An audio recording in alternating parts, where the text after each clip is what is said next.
When a flight attendant disrespected Karoline Leavitt for her beliefs, she never expected what would happen next.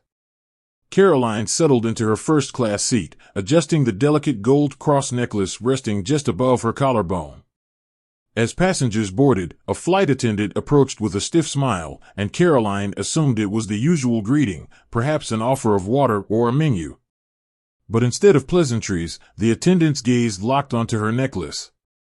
"Miss, we like to keep the atmosphere welcoming for everyone," she said in a light yet pointed tone. "Some passengers might find that a bit inappropriate." Karoline blinked, caught off guard. "Excuse me?" The attendant's expression remained unchanged. "We just try to avoid displays that could make others uncomfortable." For a moment, Karoline thought she had misheard. A display? It was just a necklace. But the subtle tension in the woman's voice made it clear, this wasn't a suggestion, it was a demand wrapped in artificial politeness. A quiet hush fell over the nearby passengers, some stealing glances over their phones, one was even recording. Sitting up straighter, Karoline met the attendant's gaze. "You're telling me that wearing a cross is making people uncomfortable?" The smile remained frozen on the woman's face, but the slight shift in her posture betrayed her. "I'm just asking for cooperation, Miss Leavitt." The intentional use of her name made it obvious, this wasn't about policy or peacekeeping. It was something deeper, something deliberate. And in that moment, Karoline realized, this wasn't just an isolated incident. It was a test. Karoline held her ground, her voice steady and clear. "Are you saying religious jewelry is against airline policy?" The attendant hesitated. "It's not about policy, it's about," Karoline cut her off. "It's about what exactly? Because it sounds like you're singling me out for wearing a cross." A few passengers shifted in their seats, eyes darting between Karoline and the attendant as tension thickened in the cabin. Someone in business class leaned over to whisper to a companion, while a soft chime signaled another passenger ringing for assistance. For the first time, the flight attendant's composure wavered. "Look, I'm trying to keep this from becoming a problem. If you could just," a man 2 rows back interrupted. "She's right. You wouldn't say this to someone wearing another religious symbol." The hushed whispers turned into murmurs, drawing the attention of the flight crew. Another attendant approached, this one wearing the stripes of a lead supervisor. She glanced between her colleague and Karoline. "What seems to be the issue?" Before Karoline could respond, the first attendant quickly spoke. "Miss Leavitt's necklace is causing discomfort for some passengers." A pause. The supervisor's eyes flicked to Karoline's cross and then back to the attendant, her expression unreadable, though there was a moment of quiet calculation. Just beyond them, a camera phone peeked over a seatback, capturing everything. The supervisor turned to Karoline. "You're welcome to wear your necklace, Miss Leavitt." The color drained from the first attendant's face. She opened her mouth, as if to argue, but stopped herself. Karoline didn't miss the slight twitch in her jaw.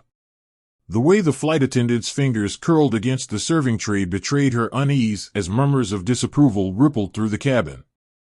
Then, a louder voice from across the aisle cut through the tension.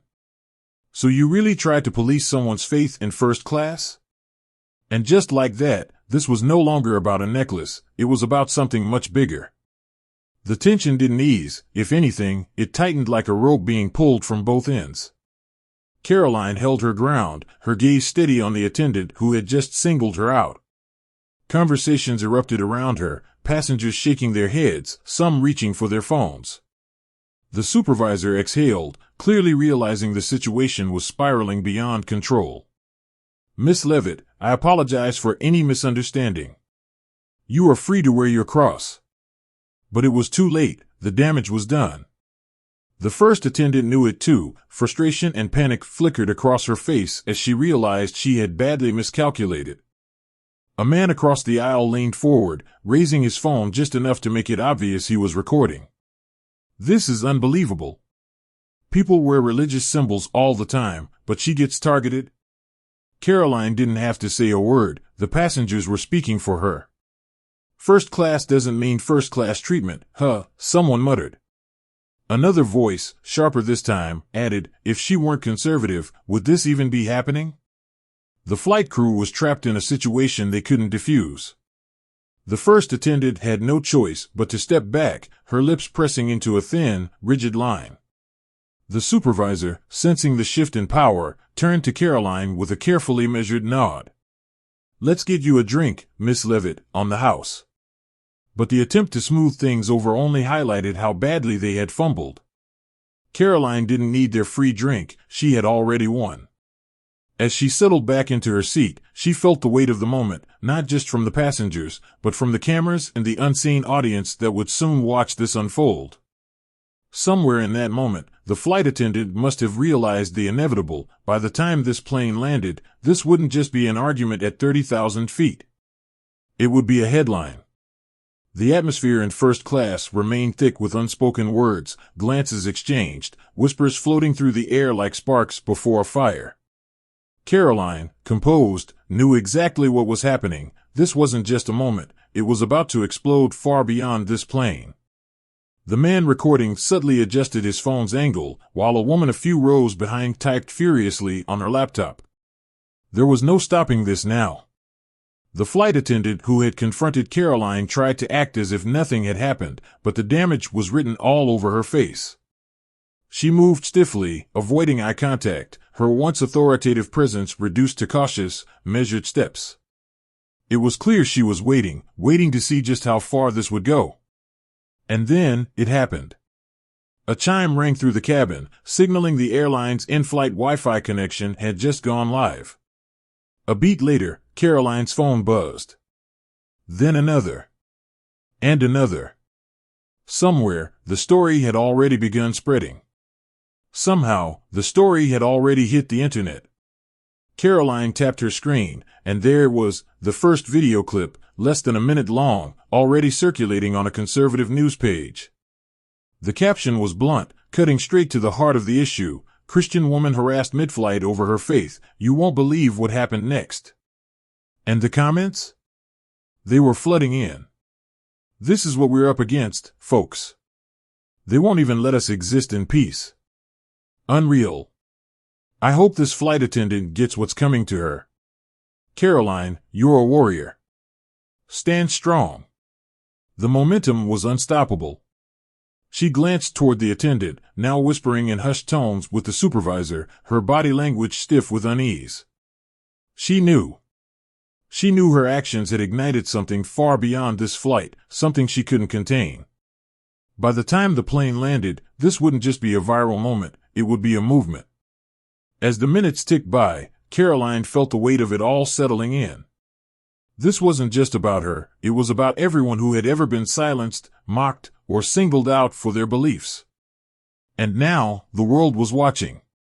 The flight attendant, visibly shaken, avoided her gaze entirely, while the airline supervisor, standing just feet away, typed rapidly on a company-issued tablet, likely an internal report, scrambling for damage control before the headlines got ahead of them. Too late. By the time the plane touched down, Karoline's phone was buzzing nonstop. More news outlets had picked up the story, more people were demanding answers, and more voices were rising in support. As she stepped off the plane, a stranger in the terminal caught her eye and gave her a small nod of respect.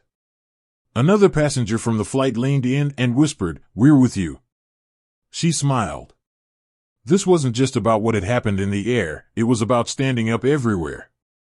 And to those who tried to silence her, they had only made her voice louder than ever. What do you think?